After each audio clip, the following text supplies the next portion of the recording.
tonight's 20 laps Sportsman feature. Starting on the pole in car number 8 from Cromwell, Connecticut, it is Ed Clark. To the outside of the front row, the driver of car number 0 from Westbrook, Connecticut. Our outside pole sitter tonight is Dan Darnstaedt. Starting in the 3rd position in car number 2, new sponsorship for Tim Fogg as he will start in the number 3 position. To the outside, starting in 4th, car number 52 from New Haven, Connecticut, NX Racing and JSB Motorsports. Something's Fishing Bait Shop, the entry for Al Stone III. One of the fastest cars in practice will start in the 5th position. In car number 38 from Pawcatuck, Connecticut, in the North End Deli BMW Marine car, it's Joe Curioso III. 6th starter, car number 36 from Ashaway, Rhode Island, Steve Shaw Excavation, and Hometown Oil providing the sponsorship for Roger Perry. A 3-time winner in 2005 will start 7th. From Orange, Connecticut, it's John Puglisi. To his outside, row number 4, starting in 8th, the driver of car number 6 from Hope Valley, Rhode Island, it is Richard Staskowski. Last week's feature event winner will be located in the 9th starting position. From Stamford, Connecticut, Rings and Lumber and Louis Lunch brings us Jim Procaccini. And to round out the top 10 starters, car number 80 from Old Saybrook, Connecticut, Roots Auto Repair and Palm Vertic Oil Company, the entry for Norm Root Jr. Our next driver won the longest distance race of the year for the Sportsman, 50 laps. Tonight, he sits in car number 86 from East Haven, Bill Gersh Jr. 12th starter, car number 84 from Fairfield, Connecticut. To the outside of that row, the 84 is Ed Giles. The 13th position will belong to car number 83 from Old Saybrook, Connecticut. One-time winner in 2005, Ronnie Oldham. The 00 is next in line from Bristol, Connecticut. Our 14th starter, that's Joseph Nogiek. And then in car number 25, a driver from Plainville, Connecticut, it is Corky Hines. The 67 car was here, experienced trouble in practice earlier this afternoon from Southington, Connecticut. The Ace Oil Company and Aljoy tire car for Mark Foley will be unable to start the event. And that new sponsorship that we were talking about for Tim Fogg, Erasable Images. The new sponsor for the driver of car number 2, Tim Fogg. So he's in a pretty good starting position tonight. And 3rd, Kyle, as we have a pretty spirited battle as far as our championship is concerned.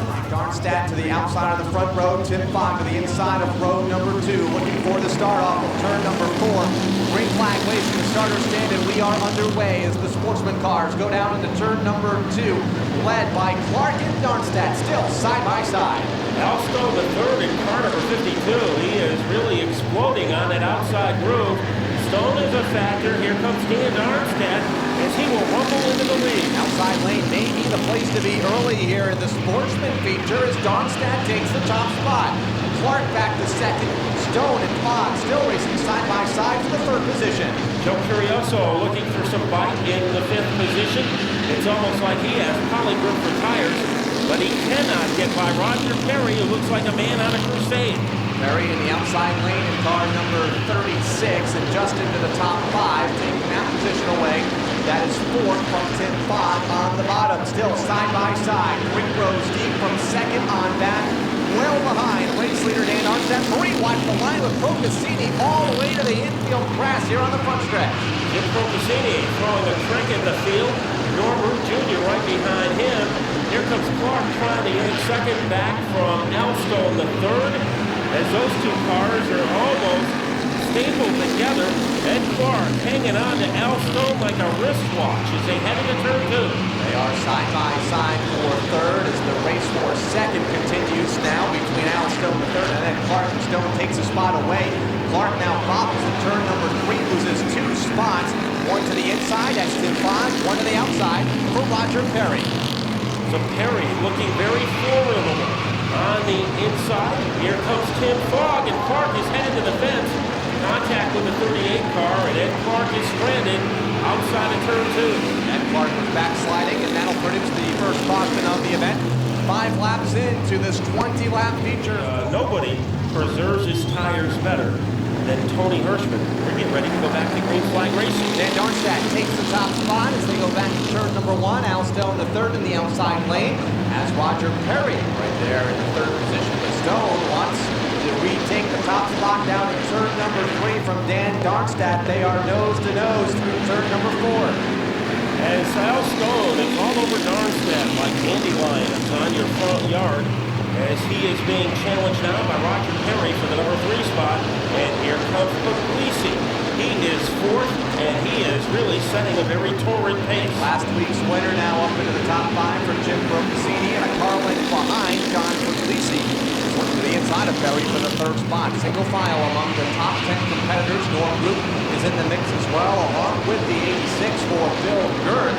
Here's the race for 3rd, Matt, in turn 3. Puglisi has some bite underneath the 36 of Perry as they firepower their way into the 1st turn. It is John Puglisi, who is late for practice, but he has moved all the way to 3rd place. Puglisi up to 3rd, and will move Brocasini right along with him in that inside lane into the 4th spot. He and Perry went side by side in that position. Perry in the 36th, back to 5th, Gertz in 7th, Norm Root in 8th, Tim Fogg in 9th as they go back to the corner. As Al Stone the 3rd almost needs a lasso in order to catch Dan Darnstaedt in the 0 car. As they blast their way into the 4th corner, Puglisi appears to be making up a lot of the gap between himself and Al Stone, and he's taking Brocasini with him. And has plenty of time left, just halfway home. 10 down, 10 to go for John Puglisi in the 3rd spot, closing in on the top 2 of Dan Darnstaedt and Al Stone in 3rd, Puglisi in 3rd, in the 43, Brocasini in 4th.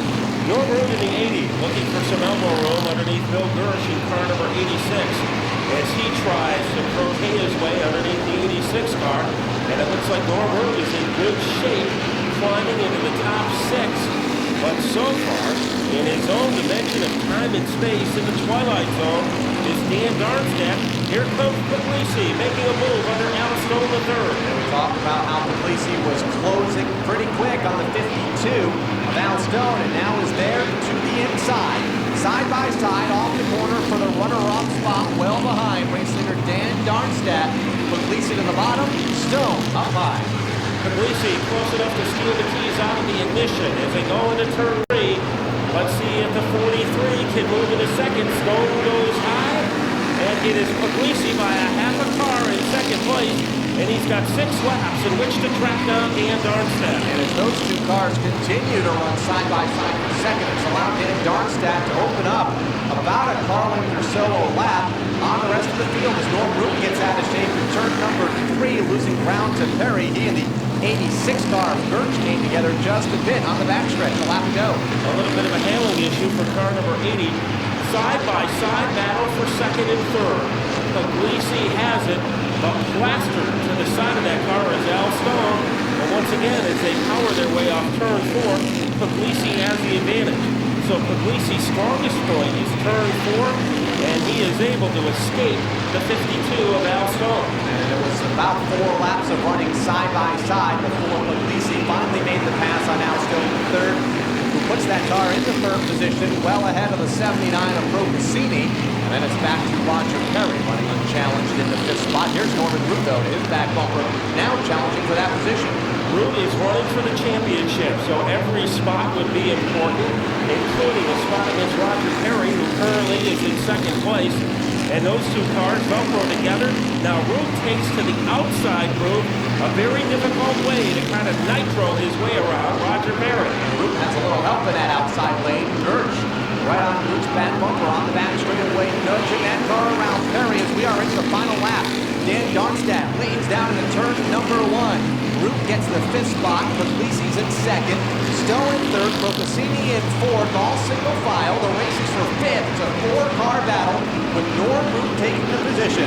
Off of turn 4, Dan Darnstaedt in with the win here tonight.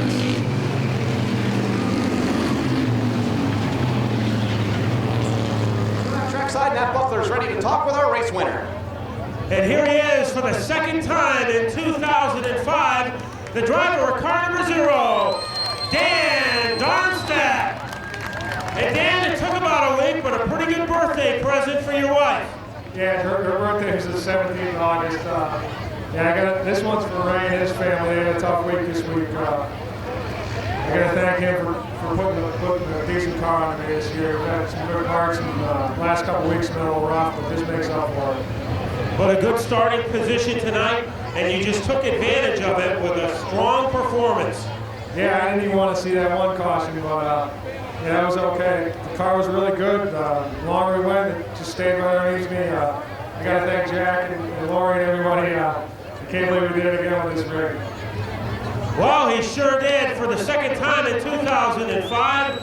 Last year, a great performer in the mini stocks, and he's moved up to the Sportsman in a big way, Dan Darnstaedt. So that is our story in tonight's Sportsman feature, and Dan Darnstaedt is struck for the second time this season.